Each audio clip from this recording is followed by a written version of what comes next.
Hello दोस्तों, स्वागत है आप सभी का हमारे online channel Aradhya RAS academy में। दोस्तों, राजस्थान में आयोजित राजस्थान पटवारी परीक्षा 2021 के नवीनतम पाठ्यक्रम के अनुसार भारतीय इतिहास के टॉपिक वाइज टॉप इंपोर्टेंट प्रश्नों की सीरीज स्टार्ट की गई थी, जिसमें दोस्तों अपन ने 4 क्लासों के माध्यम से दोस्तों अपन ने सिंधु सभ्यता, वैदिक संस्कृति, महाजनपद काल, बौद्ध धर्म एवं जैन धर्म और आज दोस्तों अपन इसमें मौर्य वंश से संबंधित टॉप 100 प्रश्न पढ़ेंगे। यानी कि अपनी 4 क्लासें हैं वो कंप्लीट हो चुकी है सिलेबस के अनुसार। आज अपनी इसमें 5वें नंबर की क्लास है।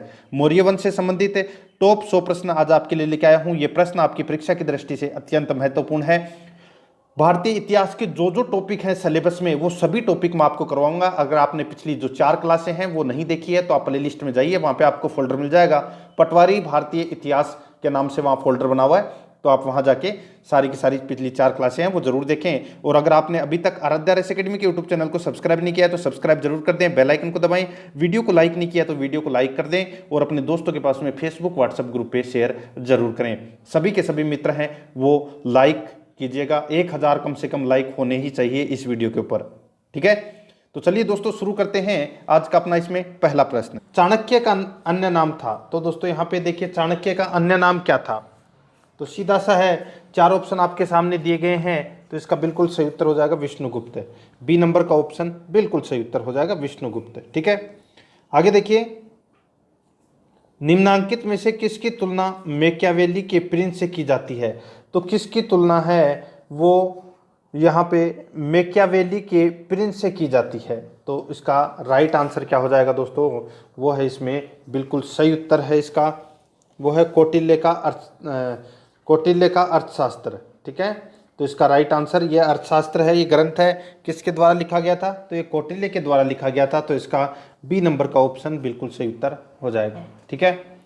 आगे देखिए, इसमें 3 नंबर का प्रश्न है, वह शासक कौन था जिसने राज सिंहासन पर बैठने के लिए अपने बड़े भाई सुसीम की हत्या की थी?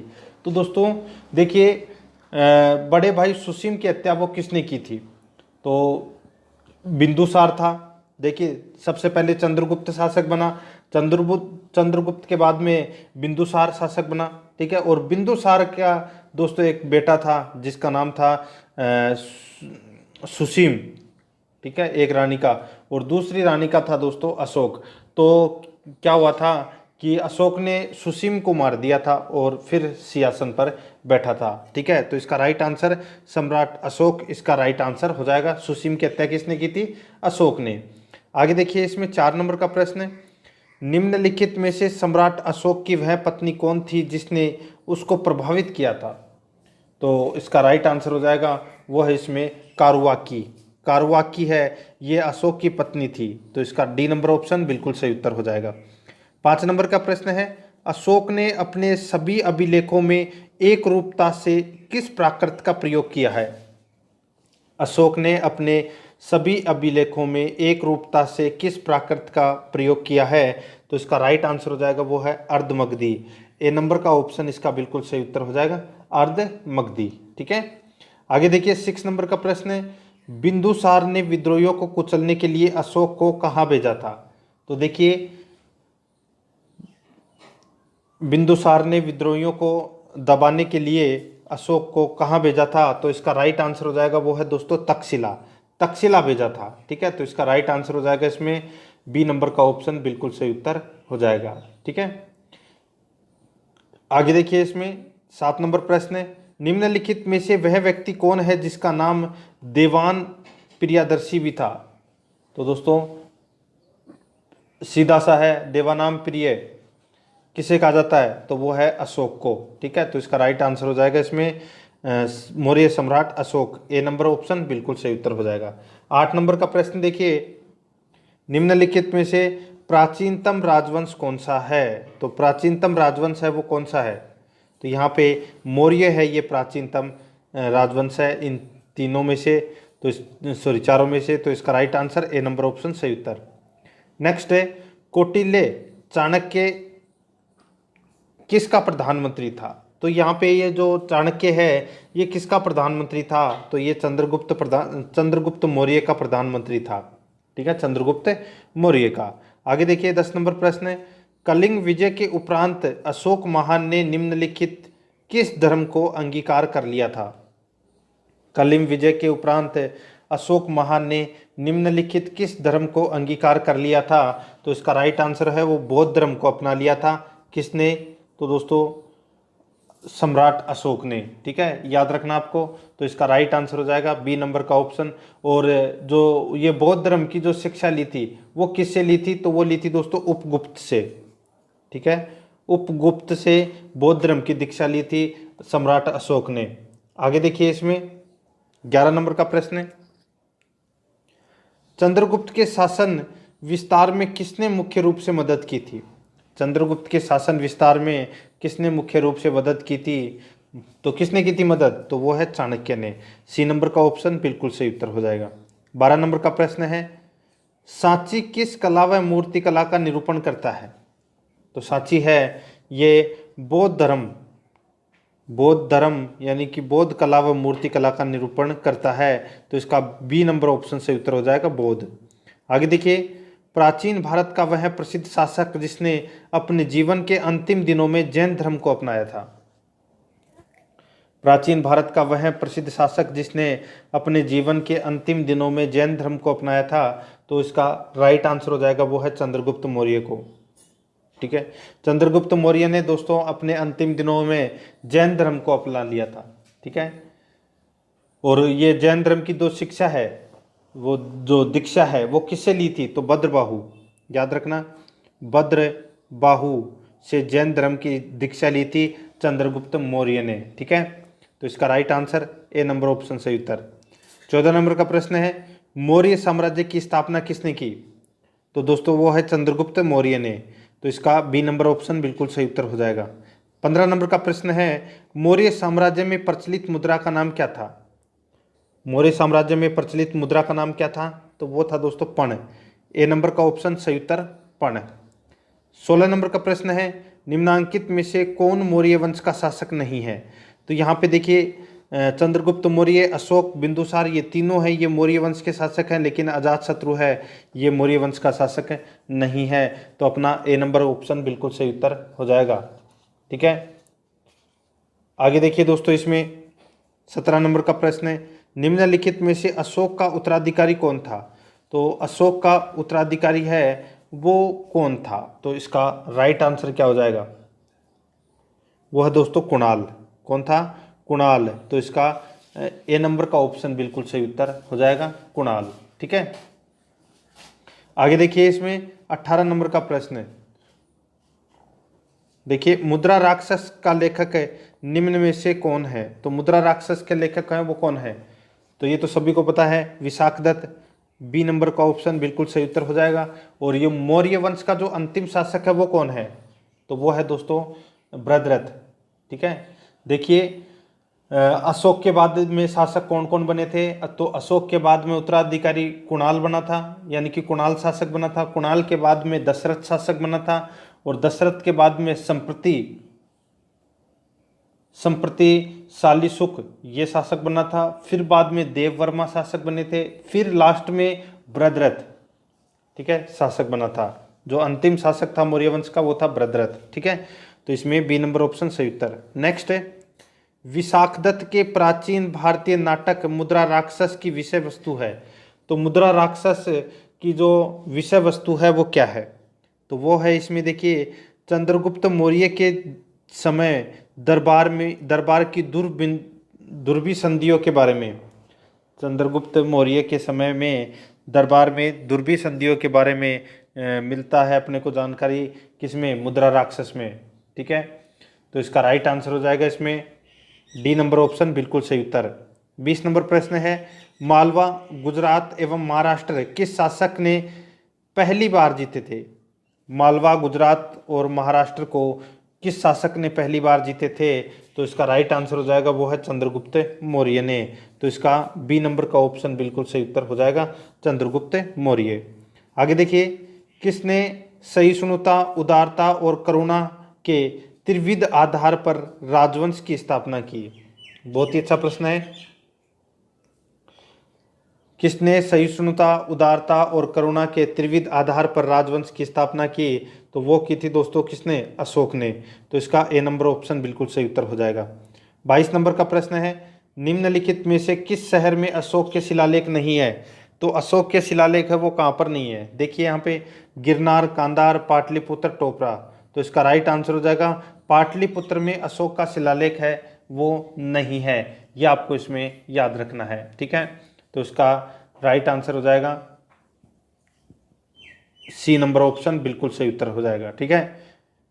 आगे देखिए 23 नंबर प्रश्न है, अर्थशास्त्र का लेखक समकालीन था, तो किसके समकालीन था अर्थशास्त्र का लेखक। तो वो है चंद्रगुप्त के समय था अर्थशास्त्र का लेखक, यानी कि विष्णुगुप्त चाणक्य, जिसको अपन बोल सकते हैं कौटिल्य भी।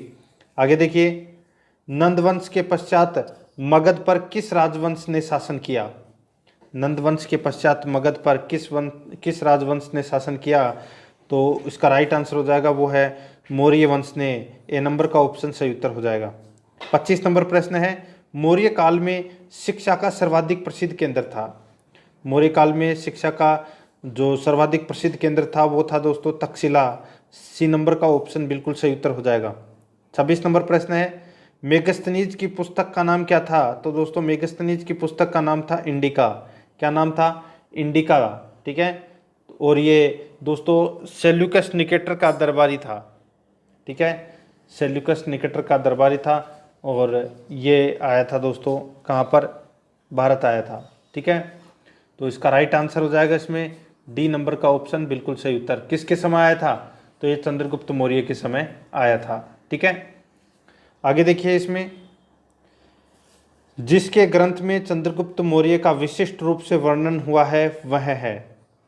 जिसके ग्रंथ में चंद्रगुप्त मौर्य का विशिष्ट रूप से वर्णन हुआ है वह है, तो वह कौन सा है, तो वो है दोस्तों विशाखदत्त।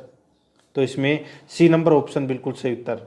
आगे देखिए, वह स्रोत जिसमें पाटलिपुत्र के प्रशासन का वर्णन उपलब्ध है। वह स्रोत जिसमें पाटलिपुत्र के प्रशासन का वर्णन उपलब्ध है, तो वो कौन सा स्रोत है। तो वो स्रोत है दोस्तों इसमें कौन सा, तो वो है इंडिका। और इंडिका पुस्तक किसने लिखी थी, मेगस्थनीज ने, ठीक है, सी नंबर ऑप्शन सही उत्तर। नेक्स्ट है, अशोक के शिलालेखों में प्रयुक्त भाषा है, तो वो भाषा कौन सी है, तो वो है इसमें प्राकृत, बी नंबर ऑप्शन बिल्कुल सही उत्तर हो जाएगा, प्राकृत। आगे देखिए 30 नंबर प्रश्न है, निम्नलिखित में से किस मौर्य राजा ने दक्कन की विजय प्राप्त की थी। तो कौन से मौर्य राजा ने दक्कन की विजय प्राप्त की थी, तो वो है चंद्रगुप्त ने।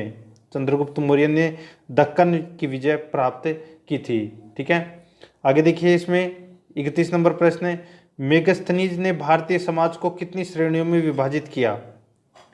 तो दोस्तों कितनी श्रेणियों में विभाजित किया था भारतीय समाज को, तो इसका राइट आंसर हो जाएगा वो है दोस्तों इसमें सात श्रेणियों में विभाजित किया था, ठीक है, याद रखना 7 श्रेणी।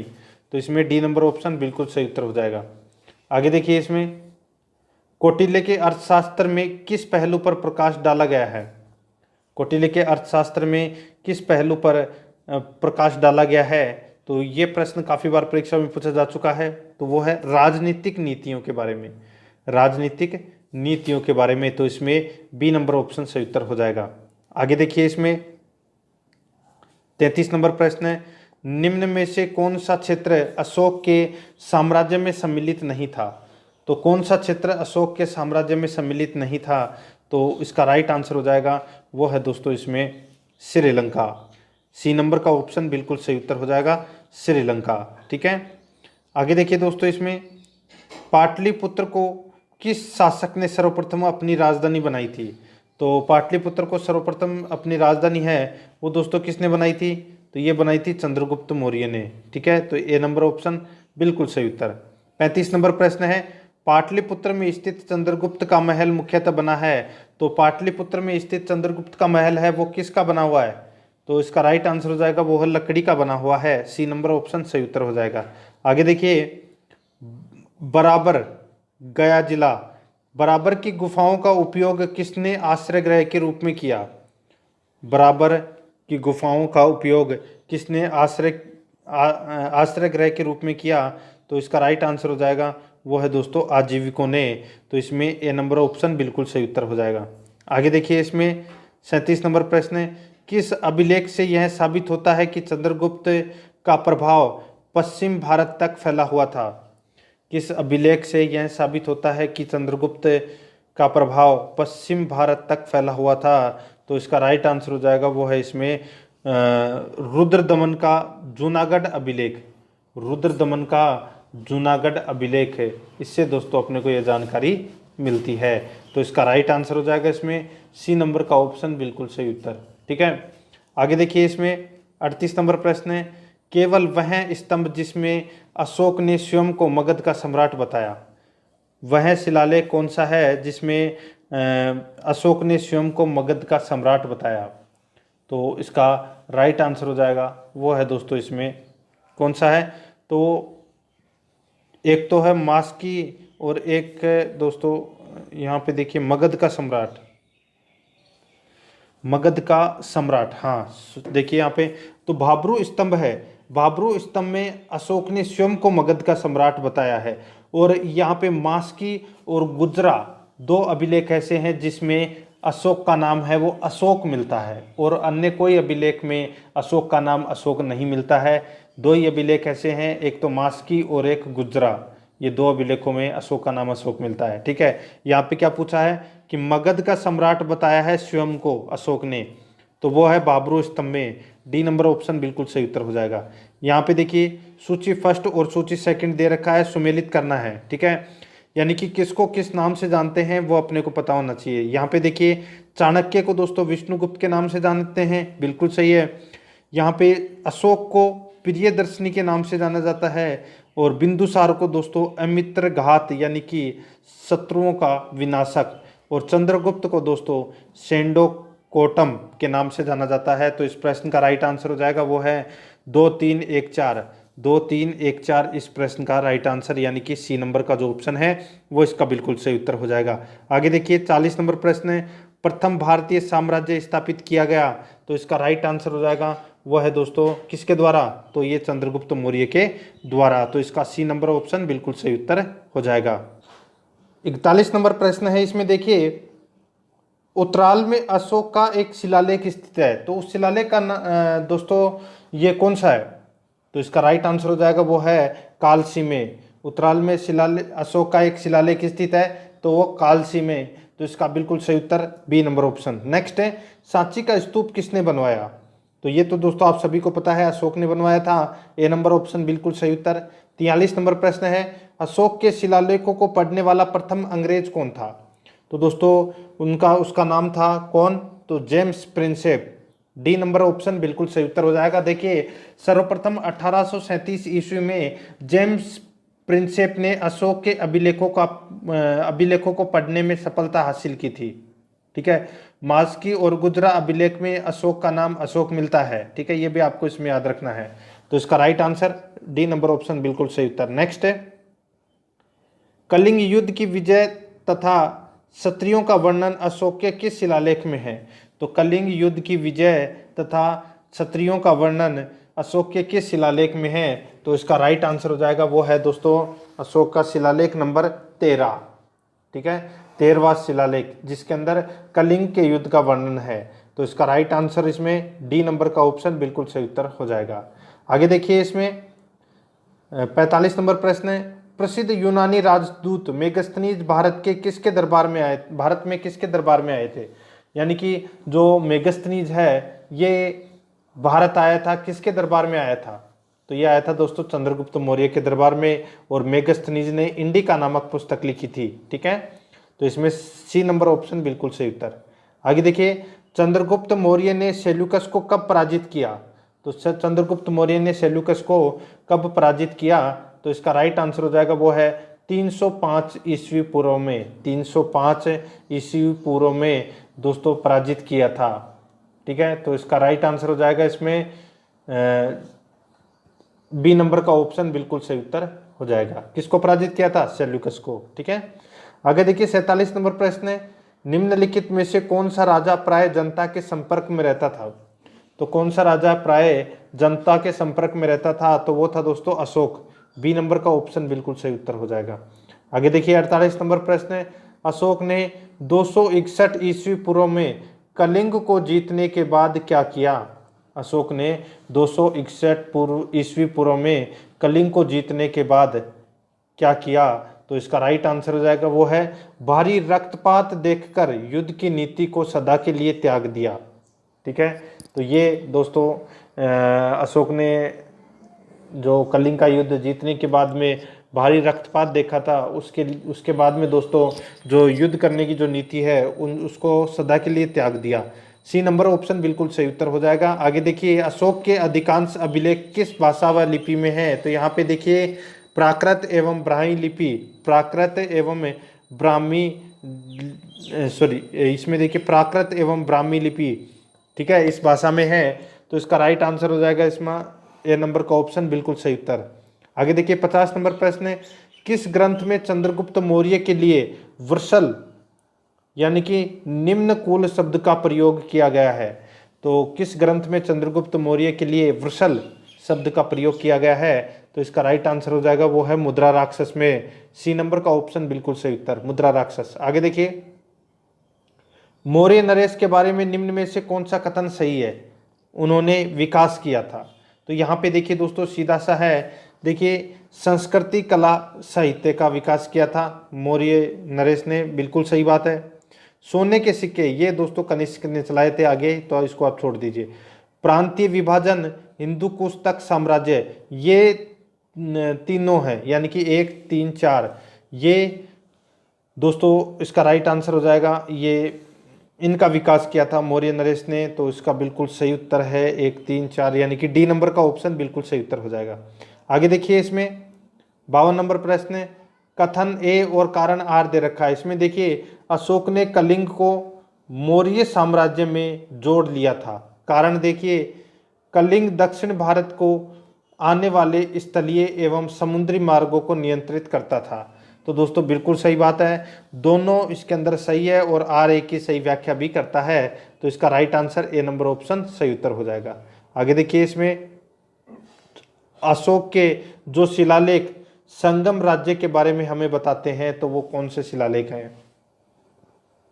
अशोक के वे कौन से शिलालेख हैं जो संगम राज्य के बारे में हमें बताते हैं? तो इसका राइट आंसर हो जाएगा वह है दोस्तों दूसरा और 13वां। ठीक है, तो ये इसका राइट आंसर हो जाएगा इसमें सी नंबर ऑप्शन बिल्कुल सही उत्तर। आगे देखिए 54 नंबर प्रश्न है, कथन ए और कथन आर दे रखा है। देखिए इसमें अशोक के राज्यादेशों के अनुसार धार्मिक निष्ठा की अपेक्षा जनता के मध्य सामाजिक समरसता अधिक महत्वपूर्ण थी, बिल्कुल सही है।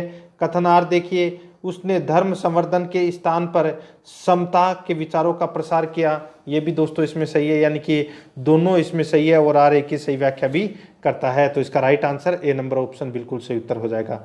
आगे देखिए, इसमें 55 नंबर प्रश्न है, निम्नलिखित में से किस राज्यादेश में अशोक के व्यक्तिगत नाम अशोक का उल्लेख मिलता है? तो अशोक का नाम अशोक है, ये मास्की और गुजरा दो अभिलेखों में मिलता है। तो गुजरा यहाँ पे दे नहीं रखा, तो डी नंबर ऑप्शन बिल्कुल सही उत्तर हो जाएगा, मास्की। आगे देखिए, इसमें 56 नंबर प्रश्न है, निम्नलिखित वक्तव्यों में कौन सा एक वक्तव्य अशोक के प्रस्तर स्तंभों के बारे में गलत है? तो अशोक के प्रस्तर स्तंभों के बारे में गलत है, तो इसका राइट आंसर हो जाएगा वो है इसमें देखिए, ये स्थापत्य संरचना का भाग है, ये स्थापत्य संरचना का भाग है, ये इसमें गलत दे रखा है। तो इसमें डी नंबर ऑप्शन बिल्कुल सही उत्तर हो जाएगा, बाकी इसमें तीनों सही है। आगे देखिए, श्रीनगर की स्थापना किस मौर्य शासक ने की? तो वो है दोस्तों सम्राट अशोक ने श्रीनगर की स्थापना की थी, ए नंबर ऑप्शन सही उत्तर। आगे देखिए 58 नंबर प्रश्न है, सूची फर्स्ट और सूची सेकंड दे रखा है, ठीक है, अपने को बताना है कि किसका कौन सा प्राचीन नाम था। यहां पे देखिए दोस्तों, उत्तरापथ, तक्षशिला, दक्षिणापथ, सुवर्णगिरी, ठीक है, और अवंती राष्ट्र, उज्जैनी, प्राची, पूर्वी प्रदेश यानी कि पाटलिपुत्र। तो ये इसमें चारों के चारों सही सुमेलित हैं, जिसका राइट आंसर हो जाएगा 1, 2, 3, 4 यानी कि ए नंबर ऑप्शन बिल्कुल सही उत्तर है। 59 नंबर प्रश्न है, किस ग्रंथ में शूद्रों के लिए आर्य शब्द का प्रयोग हुआ है? तो कौन से ग्रंथ में शूद्रों के लिए आर्य शब्द का प्रयोग हुआ है? तो इसका राइट आंसर हो जाएगा वो है अर्थशास्त्र, ठीक है, अर्थशास्त्र ग्रंथ में शूद्रों के लिए आर्य शब्द का प्रयोग हुआ है। A number option right answer. Next है, अशोक ने अपने राज्याभिषेक के 4वें वर्ष में निग्रोध के प्रभाव से प्रभावित होकर किससे बौद्ध धर्म की दीक्षा ली थी? तो दोस्तों बौद्ध धर्म की दीक्षा है वो सम्राट अशोक ने किससे ली थी? तो मैंने आपको बताया था दोस्तों, उपगुप्त से बौद्ध धर्म की शिक्षा ली थी किसने? तो अशोक ने, ठीक है। और भद्रबाहु से किसने ली थी जैन धर्म की दीक्षा? तो दोस्तों चंद्रगुप्त मौर्य ने, ठीक है। तो इसमें सी नंबर ऑप्शन सही उत्तर हो जाएगा। आगे देखिए, किसने पाटलिपुत्र को पोलीब्रोथा कहा है? तो किसने पाटलिपुत्र को पोलीब्रोथा कहा है? तो यहाँ पे देखिए इसका राइट आंसर क्या हो जाएगा, वो है दोस्तों इसमें मेगस्थनीज ने दोस्तों पोलीब्रोथा कहा है किसको? पाटलिपुत्र को। आगे देखिए 62 नंबर प्रश्न है, मौर्य काल में एग्रोनोमाई किसे कहा जाता था? तो किसे कहा जाता था? तो वो दोस्तों सड़क निर्माण अधिकारी को कहा जाता था एग्रोनोमाई। तो इसमें बी नंबर ऑप्शन बिल्कुल सही उत्तर हो जाएगा। आगे देखिए, मौर्य काल में गुप्तचरों को क्या कहा जाता था? तो मौर्य काल में गुप्तचरों को गूढ़ पुरुष कहा जाता था। तो इसमें ए नंबर ऑप्शन बिल्कुल सही उत्तर हो जाएगा, गूढ़ पुरुष। आगे देखिए, किस श्रीलंकाई शासक ने अपने आप को मौर्य सम्राट अशोक के आदर्शों के अनुरूप डालने की कोशिश की? तो किस श्रीलंकाई शासक ने अपने आप को मौर्य सम्राट अशोक के आदर्शों के अनुरूप डालने की कोशिश की? तो इसका राइट आंसर हो जाएगा वो है 30। सी नंबर का ऑप्शन बिल्कुल सही उत्तर हो जाएगा 30, ठीक है। आगे देखिए, किस जैन ग्रंथ में चंद्रगुप्त मौर्य के जैन धर्म अपनाने का उल्लेख मिलता है? तो किस जैन ग्रंथ में चंद्रगुप्त मौर्य के जैन धर्म अपनाने का उल्लेख मिलता है? तो इसका राइट आंसर हो जाएगा वो है परिशिष्ट प्रवर्तन, ठीक है। तो इसका राइट आंसर इसमें बी नंबर ऑप्शन सही उत्तर हो जाएगा। आगे देखिए, किस महीने में मौर्यों का राजकोषीय वर्ष आरंभ होता था? उनमें शामिल है। किस महीने में मौर्यों का राजकोषीय वर्ष आरंभ होता था? उनमें शामिल हैं। तो इसका राइट आंसर हो जाएगा वो है आषाढ़ जुलाई। तो इसमें बी नंबर का ऑप्शन बिल्कुल सही उत्तर हो जाएगा, आषाढ़ जुलाई। आगे देखिए, निम्नलिखित में किन किन दक्षिण भारतीय जातियों का उल्लेख अशोक के शिलालेख में किया जाता है? अशोक के शिलालेख में किया जाता है। तो यहाँ पे देखिए, चोल, पल्लव, पांडव, सत्यपुत्र, केरल पुत्र, विष्णुकुंड। तो इसका राइट आंसर हो जाएगा वो है दोस्तों इसमें देखिए चोल, ठीक है, और पांडे, सत्यपुत्र और केरल पुत्र, ठीक है, पल्लव नहीं थे इसमें। तो इसका राइट आंसर क्या हो जाएगा वो है 1 3 4 5, 1 3 4 5, यानी कि सी नंबर का ऑप्शन बिल्कुल सही उत्तर हो जाएगा। आगे देखिए, अशोक के बारे में जानने के लिए महत्वपूर्ण स्रोत है। तो अशोक के बारे में जानने के लिए महत्वपूर्ण स्रोत है वो कौन सा है? तो वो है शिलालेख। बी नंबर का ऑप्शन बिल्कुल सही उत्तर हो जाएगा। आगे देखिए, अशोक के काल में कौन सी लिपि दक्षिण भारत में परिवर्तित हुई थी? अशोक के काल में कौन सी लिपि दक्षिण भारत में परिवर्तित हुई थी? तो इसका राइट आंसर हो जाएगा वो है ब्राह्मी। ए नंबर का ऑप्शन बिल्कुल सही उत्तर हो जाएगा। आगे देखिए 70 नंबर प्रश्न है, अशोक का अभिलेख भारतीय उपमहाद्वीप के बाहर भी पाया गया है। निम्नलिखित में से किस देश में यह पाया गया है? तो यानी कि अशोक का जो अभिलेख है वो दोस्तों एक तो पाकिस्तान में भी पाया गया है और एक अफगानिस्तान में भी पाया गया है। तो यहाँ पे पाकिस्तान ऑप्शन में नहीं है, तो अफगानिस्तान इसका राइट आंसर हो जाएगा, ए नंबर ऑप्शन।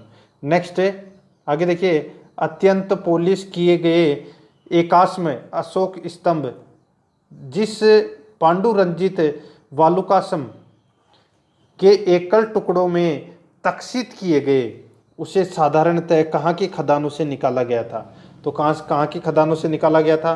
तो दोस्तों मिर्ज़ापुर के समीप चुनार की खदानों से निकाला गया था। तो इसमें ए नंबर ऑप्शन सही उत्तर हो जाएगा। आगे देखिए, भारतीय लिखने की कला नहीं जानते, यह उक्ति है किसकी है? ये उक्ति, तो ये उक्ति है मेगस्थनीज की। डी नंबर ऑप्शन बिल्कुल सही उत्तर हो जाएगा। आगे देखिए, किस मौर्य सम्राट ने एक विदेशी राजा सीरिया के एंटियोकस एक से अंजीर, शराब और दार्शनिक को भारत भेजने का आग्रह किया था?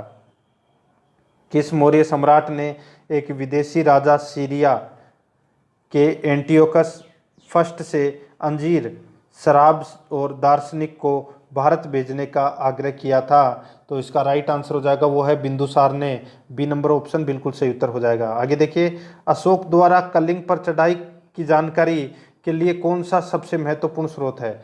तो कौन सा इसमें सबसे महत्वपूर्ण स्रोत है? तो इसका राइट आंसर हो जाएगा वो है 13वां वृहद शिलालेख। 13वां वृहद शिलालेख, सी नंबर ऑप्शन बिल्कुल सही उत्तर हो जाएगा। आगे देखिए, बिंदुसार की मृत्यु के समय अशोक एक प्रांत का गवर्नर था, इस प्रांत की पहचान करें।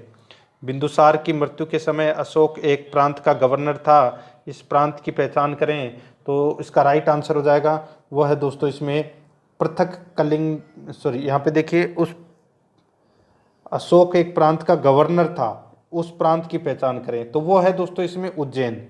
उज्जैन प्रांत का दोस्तों गवर्नर था अशोक। ए नंबर ऑप्शन सही उत्तर हो जाएगा। आगे देखिए, किस शिलालेख में अशोक ने घोषणा की है कि सभी मनुष्य मेरे बच्चे हैं? तो ऐसे कौन से शिलालेख में किया है तो ये घोषणा? तो ये की है दोस्तों पृथक कलिंग शिलालेख। पृथक कलिंग शिलालेख, तो इसमें ए नंबर ऑप्शन बिल्कुल सही उत्तर हो जाएगा। आगे देखिए, कौन सी घोषणा युद्ध और हिंसा के प्रति अशोक के आंतरिक दुख को स्पष्ट करता है? तो वो है दोस्तों कलिंग का पृथक शिलालेख। तो इसमें डी नंबर ऑप्शन बिल्कुल सही उत्तर। नेक्स्ट है, किस शिलालेख में अशोक ने यह घोषणा की थी कि किसी भी समय चाहे मैं खाता हूँ या रानी के साथ विश्राम करता रहूँ या मैं अपने अंतःशाला में रहूँ, मैं जहाँ भी रहूँ मेरे महात्मा मुझे सार्वजनिक कार्य के लिए संपर्क कर सकते हैं? तो दोस्तों इसका राइट आंसर हो जाएगा वो है इसमें कौन से शिलालेख में जानकारी मिलती है? तो ये छठे शिलालेख में। तो इसका डी नंबर का ऑप्शन सही उत्तर हो जाएगा।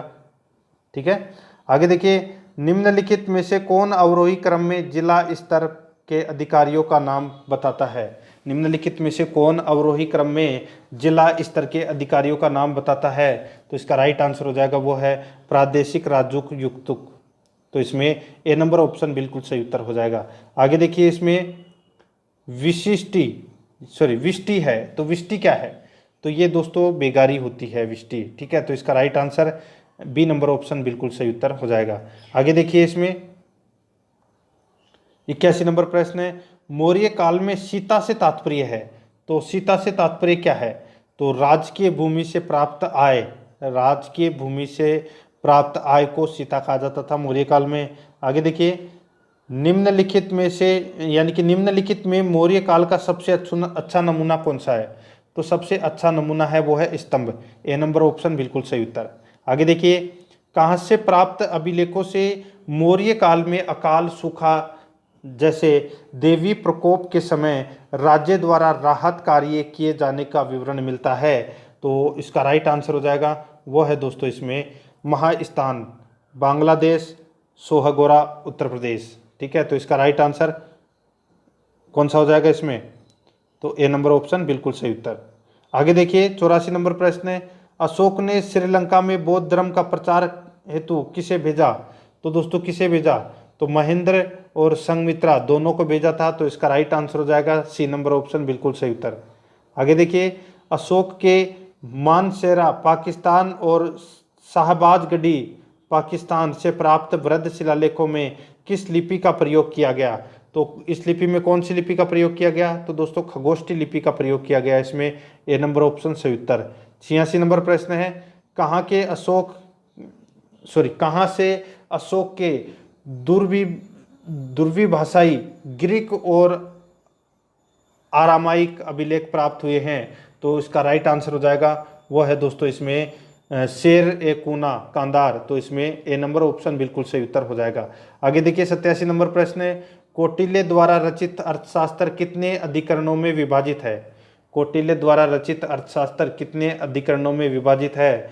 तो इसका राइट आंसर हो जाएगा वह है दोस्तों इसमें कितने अधिकरणों में? तो दोस्तों 15 अधिकरणों में विभाजित है। डी नंबर ऑप्शन सही उत्तर।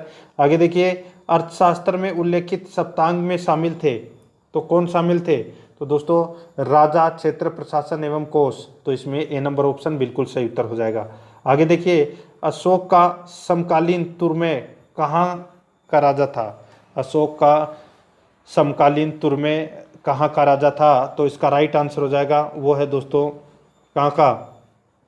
तो मिस्र का। ठीक है, ए नंबर ऑप्शन सही उत्तर। नेक्स्ट है, किसके शासनकाल में डायमेकस या डिमेकस भारत आया था? तो ये आया था दोस्तों किसके शासनकाल में? तो ये बिंदुसार के शासनकाल में डायमेकस या डिमेकस भारत आया था। बी नंबर का ऑप्शन बिल्कुल सही उत्तर हो जाएगा। 10 प्रश्न आप अपनी तरफ से खुद पढ़ लेना। टोटल दोस्तों 100 प्रश्न हो जाएंगे मौर्य वंश से संबंधित। ठीक है, 90 प्रश्न मैंने आपको करवा दिए हैं मौर्य वंश से संबंधित। प्रश्न आपको कैसे लगे कमेंट करके जरूर बताएं। और दोस्तों अगर आपने पिछली जो क्लासें हैं वो नहीं देखी हैं तो आप प्ले लिस्ट में जाइए, वहाँ पे आपको फोल्डर मिल जाएगा पटवारी भारतीय इतिहास के नाम से, वहाँ फोल्डर बना हुआ है, तो आप वहाँ जाके पिछली सारी क्लासें जरूर देखें। और अगर आपने अभी तक आराध्या आरएस एकेडमी के यूट्यूब चैनल को सब्सक्राइब नहीं किया तो सब्सक्राइब जरूर करें, बेल आइकन को दबाएं, वीडियो को लाइक और अपने दोस्तों के पास में शेयर जरूर करें। मिलते हैं दोस्तों नेक्स्ट वीडियो में। जय हिंद, जय भारत।